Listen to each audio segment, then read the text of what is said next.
Sa panahon ngayon, ang pickup ay hindi na lang pang negosyo o pangkargahan. Modern pickup are becoming smarter, powerful, at electrified na. And this is the Raider RD6 EMP Elite 4WD. Isa ito sa pinaka-advanced lifestyle pickup sa Philippine market, pinagsamang hybrid efficiency, strong performance, premium comfort, at higit sa lahat, pickup practicality. Tara, pag-usapan na natin itong electric vehicle na ito. Let's go!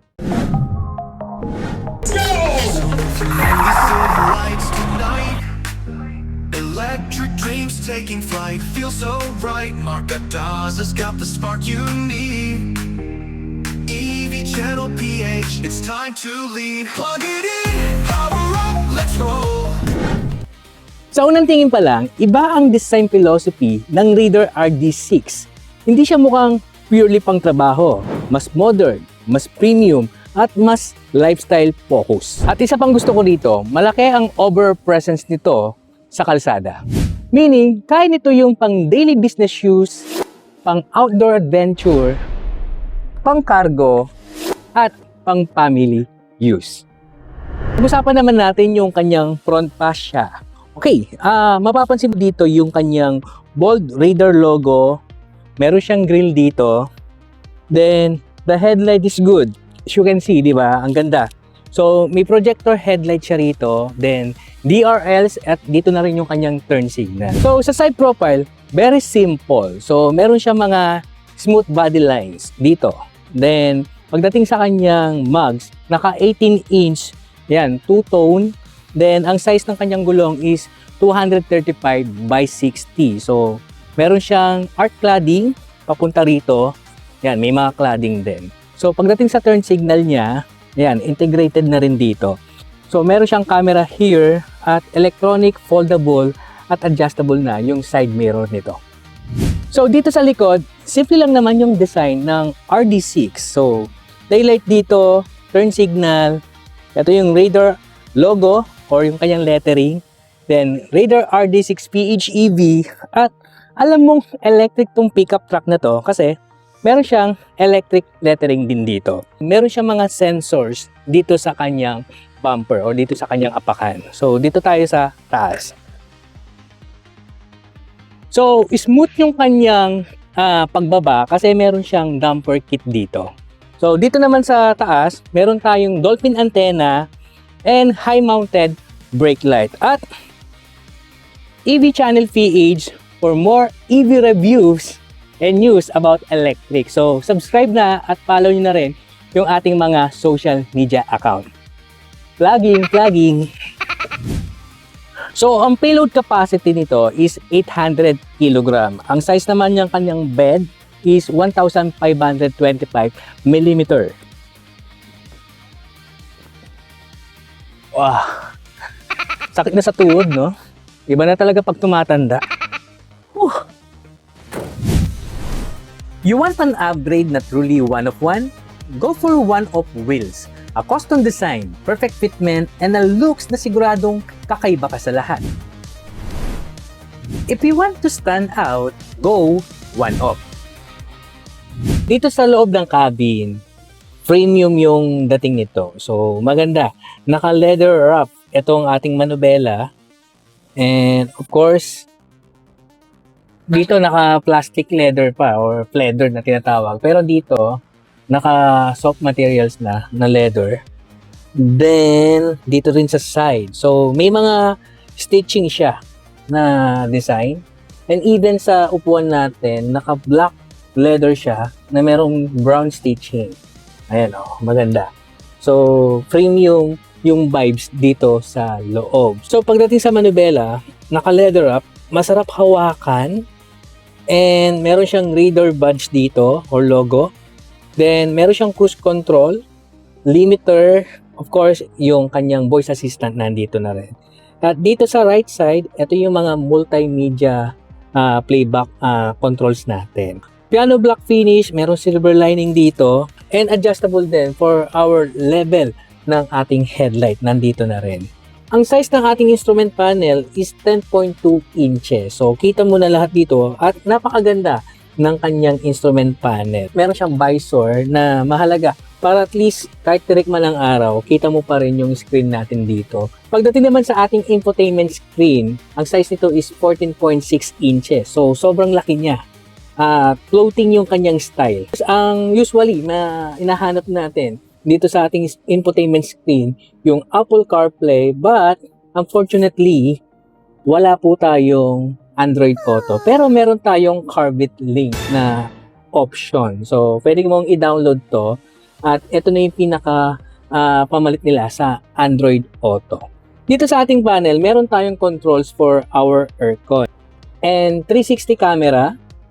Ayan o, pwede mong makita in 3D at yung pinaka ilalim nitong ating vehicle, makikita mo rin dito sa ating 360. Dito sa baba, meron pa rin tayong manual controls na maganda na meron din ganitong manual controls para at least habang nagdadrive tayo, hindi na natin kailangang kalkalin pa yung ating infotainment at dito pa lang makakapa mo na. Then sa ilalim, meron tayong Type-C charger na 65 watts. Fast charger na. Then, meron tayong USB charging port dito. Lagayan ng cellphone dito. Then, meron tayong wireless charger. Then, ito yung kanyang gear shifter.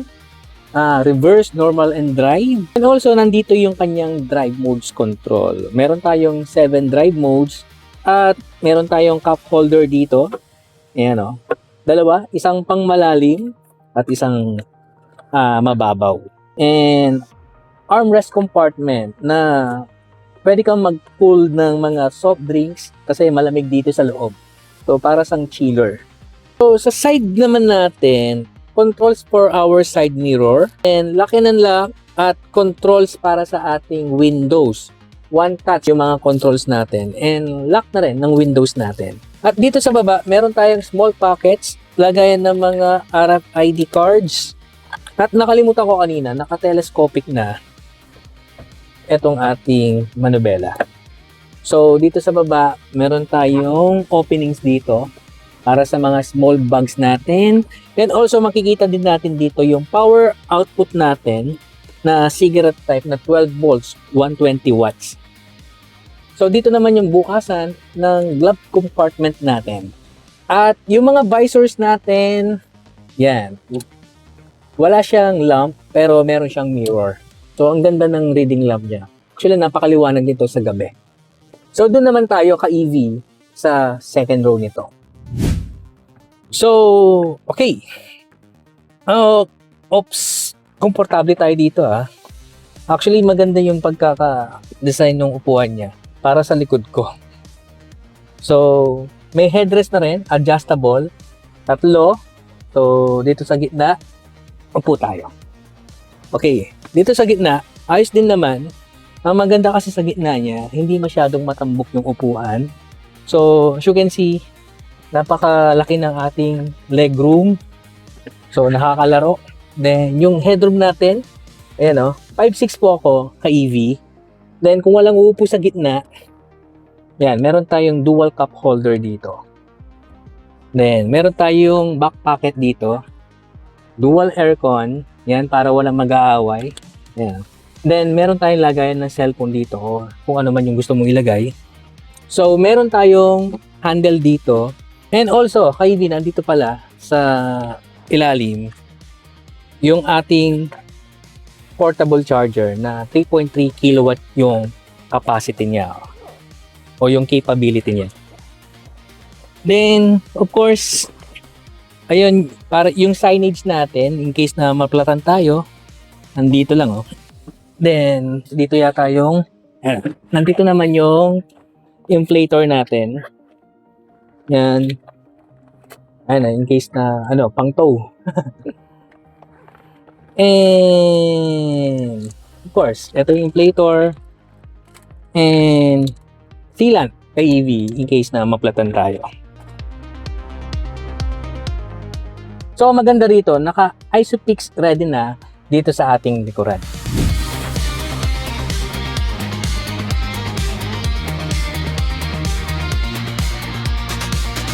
So, dito talaga nagiging exciting itong RD6. So, meron itong 1.5 liters turbocharged hybrid engine plus dual electric motors with combined output of 463 horsepower lang naman and 659 Newton meters of torque. Yes, tama yung narinig mo kanina, 463 horsepower lang naman itong electric pickup na ito. Pero itong 3-speed na DHC system na kayang tumakbo ng 0 to 100 in just around 6.3 seconds. Ang top speed nito, 180 kilometers per hour. So, sa vehicle like this, yung kanyang size, ang bilis nun ka-EV. Pagdating naman sa charging port nito, okay, ang charging capability nito is 6.6 kilowatt. So, naka-type 2 na. So, pwedeng-pwede sa mga charging station na madalas ganito naman yung mga charging port. So, ito yung approved ng DOE. Then, naka V2L na ito na pwede kang mag-power up ng mga appliances while camping or sakali man ka-EV na brownout lagi sa inyo, pwede mong gawing power bank ito. So, pagdating naman sa battery type na ginamit dito, LFP. So, lithium iron phosphate na merong battery capacity na 19.09 kilowatt hour. So, meron itong EV range na 82 kilometers. So, kung Metro Manila ka lang or paikot-ikot ka lang sa inyong area, again, hindi mo pa rin kayang maubos yung 82 kilometers. Yung combined range niya or yung combined gas and electric, aabot ka ng 1,000 kilometers. So, depende yan sa road condition, sa driving habit, or sa bigat ng mga nakasakay o load nitong electric vehicle na ito. So pagdating naman sa driving experience natin dito sa electric vehicle itong pickup truck, mas nafe-feel ko yung refine niya kumpara sa mga typical na pickup trucks na nadadrive natin before. Then sa suspension niya, ang gamit nito is MacPherson independent. Then sa rear naman is multi-link independent. So meaning mas maganda yung kanyang override quality, mas stable sa cornering, and of course sa mga highway drive, mas smooth, mas masarap siyang i-drive, 'di ba? Walang problema. And even sa mga uneven road, wala tayong nagiging problema doon. Then hindi siya yung traditional na truck-like feel na matagtag. So mas close siya sa mga SUV. Kaya nga sabi ko kanina, yung comfort ng SUV, meron talaga itong pickup truck na ito. At dahil true 4-wheel drive ito, mas capable siya sa mga off-road, sa mga rough road. Then, like dito sa probinsya namin, yung mga gantong mga setup, yung mga nasa lupa lagi, mas okay din naman. And even also pang outdoors, yung mga, alam mo na, yung mga mahilig mag-camping, so pwedeng-pwede ito. And also, hindi pa natin na-experience yung pagdating sa mauulan. So, I think maganda rin tong gamitin. So, meron nga pala itong iba't ibang klaseng drive modes. Economy for EV mode, para sa comfort at sports mode, ito yung gamit niya yung HEV mode niya, yung hybrid mode. Again, napakatulin nito, napakasarap niyang i-drive when it comes sa mga highway or expressway. So, meron pa siyang snow field. Wala namang snow dito. Meron tayo dito buhangin.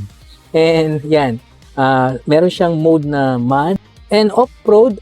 Pag nag-off-road ka, mararamdaman mo na yun, aandar yung kanyang engine. It means kailangan nito ng power kapag nasa off-road na. And lastly, meron tayong sun mode. Yun ang mga modes na pwede mong gamitin.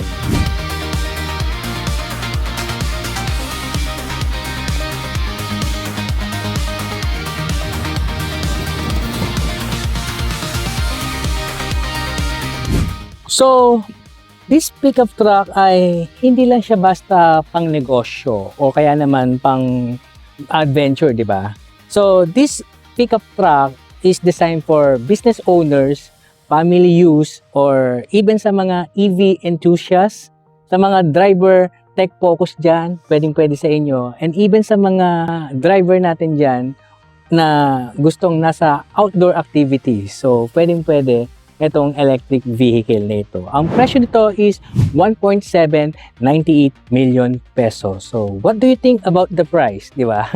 So, i-comment down below. So, this is the Raider RD6 EMP Elite 4WD. Ay, ang haba. Minsan nabubulol ako eh. Kaya ang dami kong cut dito eh. Anyway, hindi lang siya basta utility vehicle. Isa lifestyle electrified truck siya, di ba? So kung palagi kang nasa YouTube, bisitahin mo ang ating video section, yung YouTube channel natin, at mag-subscribe ka na kung gusto mo ng mga reviews about electric vehicle.